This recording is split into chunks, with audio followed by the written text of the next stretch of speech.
Chapter 6. It was past 9. William had finished his homework and his supper.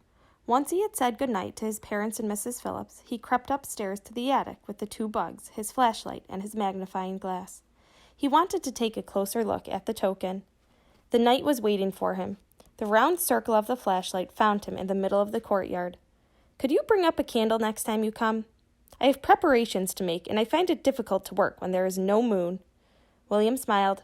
"I can leave a small lamp on all night if that would give you enough light. Nobody will notice it from the outside because the nearest house is hidden by a row of trees." The Silver Knight watched from the lowered drawbridge as William connected 2 extension cords and dragged an old bedside lamp over to the castle. "We don't use candles anymore, Sir Simon. Somebody discovered electricity about 100 years ago. If we flip this," William pushed the light switch, "a light goes on." "A miracle," said the knight, his eyes blinking in the sudden brightness. "I brought 2 bugs and my magnifying glass. Oh, and this," William said, producing a small plastic container filled with cut-up food of various sorts. "None of this will go bad, so you can eat whenever you want, instead of always having to wait for me." William put his hand through the door of the kitchen and propped the container on its side against the back wall of the room. That way the knight wouldn't have to climb into it to reach his dinner. Sir Simon picked through the small bits of dried fruits, granola, cracker crumbs, and crumbled potato chips. He scooped a selection of foods onto his plate. "Could you please move this wooden table to the courtyard?" Sir Simon asked. "I have always fancied eating in the open air, and it would mean you and I could talk while I dine." The knight stood out of the way in the corner of the kitchen as William arranged the table and 2 benches in the middle of the courtyard. Sir Simon settled down to eat. "I do not mean to be critical, my lord, but I do long for a good slice of venison and a tankard of dark ale." "We have deer in the woods, Sir Simon, but I don't think I'd be too good at shooting them," William said with a smile. "While you're eating, could I see the token again? I'd like to take a closer look at it under my magnifying glass." The little knight produced the token from his pouch and handed it over. Holding the medallion carefully in his palm, William moved close to the light to look at it. The head of Janus was clearly carved in the metal, and the leer on his face looked evil under the magnifying glass. William handed it back. "Was Janus smiling on the other side of the token?" he asked as he got out his box of bugs. "I doubt he was smiling, but as I recall, the expression was a friendly one," Sir Simon said, making room on the table. William lifted the top of the box and peered in it, the 2 bugs. "Well, they're still alive," he announced. "Are you ready? They're quite big. If they come out of the box quickly, they might knock you over." Sir Simon looked mildly alarmed. "What word are you going to use this time?" William asked. "Janus," said Sir Simon. "It seems the obvious one." He stood at the ready, with the token held out in front of him. William tipped the gray creatures out onto the table. They moved away sluggishly at first, unused to their new freedom. William glanced at the knight. When he looked back at the table, the sow-bugs were gone. "What happened?" he cried. The knight pointed at the floor where 2 specks of black pepper seemed to be moving about by the table legs. "They reached the edge of the table just as I said Janus," Sir Simon explained. "We have found the word that makes the token work." He walked over and speared both beetles cleanly with his dagger before William could stop him. "Why did you do that?" William cried. The knight popped them in his mouth and chewed thoughtfully. "Not bad, a little dry, but tasty." He wagged his finger at William. "They would never have survived this world at their size anyway. You are too squeamish for your own good, young William. And now, if you will help me clear away the food, I shall return to my training exercises," the knight announced. "The armory is well equipped in this castle. I have found quite an adequate sword to replace the one I left behind." "What are you training for?" William asked as he put the table back in the kitchen. "For my return," Sir Simon said. "I shall be going back to reclaim my kingdom from Alistair."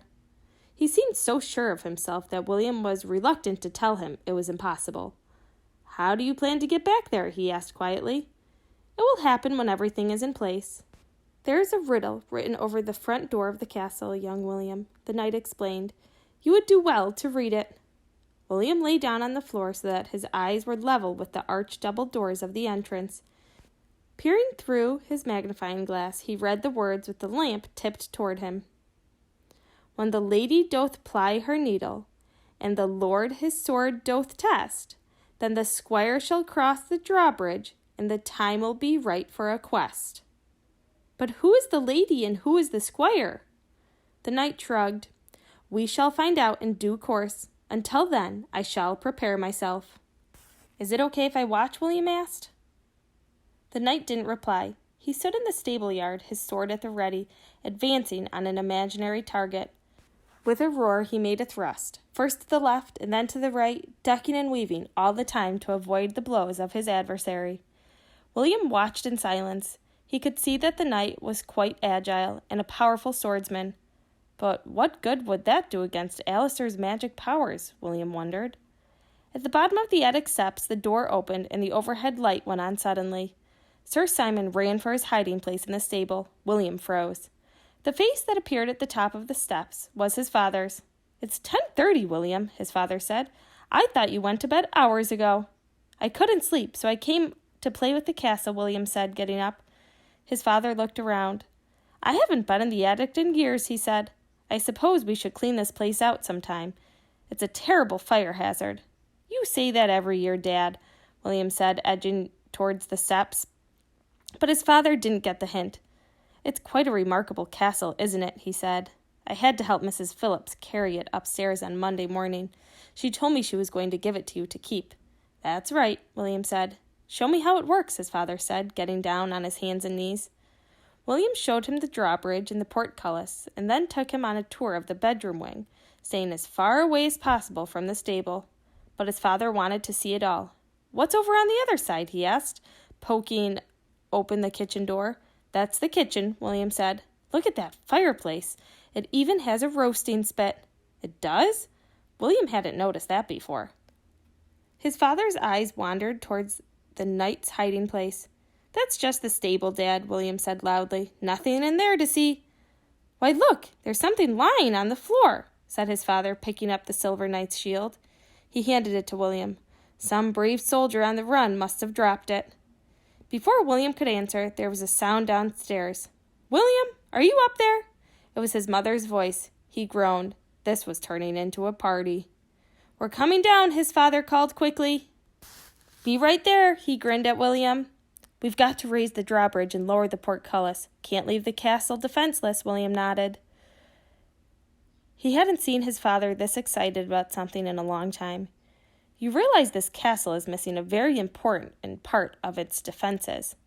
It is? William asked. The moat. It needs a moat.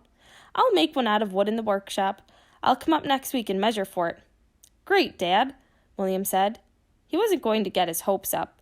His father had lots of enthusiasm at the beginning of projects, but somehow they never got finished. I guess we'd better go down now. He put the thumbnail-sized shield back on the table in the great hall. His father leaned over and turned off the small lamp. Guess we don't need this anymore. William hesitated. I'd like to leave it on, he said, just in case. His father looked at him. In case of what? Oh, nothing, William said as he started down the stairs. I was just kidding.